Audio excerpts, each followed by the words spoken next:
I gave a talk about the organization of knowledge work. It's one of the topics that I focus on.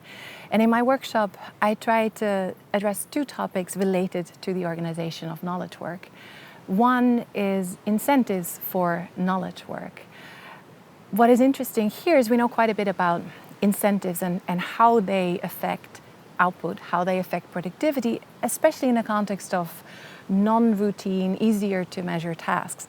Knowledge work, construed as work that comprises multiple tasks, complex tasks, that are often hard to measure, or the output of which is hard to measure, are a bit different. One, because output is hard to measure. Two, because incentives often tend to be a bit different. For instance, not just explicit, but also implicit, more market-based. So in my talk, I try to provide an overview of what this might mean for the kind of output responses that we might see, and also provide empirical evidence that suggests, look, these incentives might work in a sense of providing more output, but not necessarily more of the highest quality output. And so that's something we need to think about when we think about the organization of knowledge work.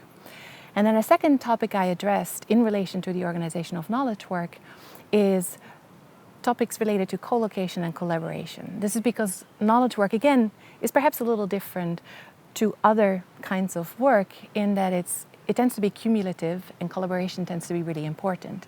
And so we might need to think very carefully about who works with whom, where is the production of knowledge happening, thinking about spillover effects and thinking about network effects. And so that's one of the topics that I addressed as well.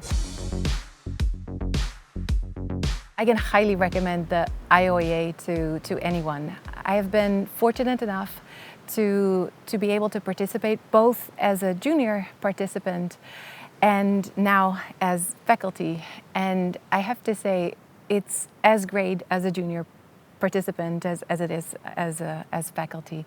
The IOEA, I think, is unique in that it provides an overview of topics that are relevant, that are interesting to people that work on topics related to institutional and organizational issues, broadly construed. And so that includes economists, it includes political scientists, it includes people who focus more on strategy and around. So you get a really interdisciplinary approach, which is really interesting because you get to see how people approach perhaps a question that's very similar to what you're interested in, but they might use a different methodology, they might use a different lens, and that can be very inspiring. And then what is really, really interesting is you don't just have all of these talks, the lectures, the workshops, participants presenting their papers, but you have a very intense setting, 5 days, where you share meals and you have all these opportunities to talk. So you don't just sit and absorb this, you have the chance to actually exchange and come up with new ideas and discuss them immediately with people you might otherwise not be able to talk to because they might not be in your field. And so I think that's incredibly inspiring and it's wonderful.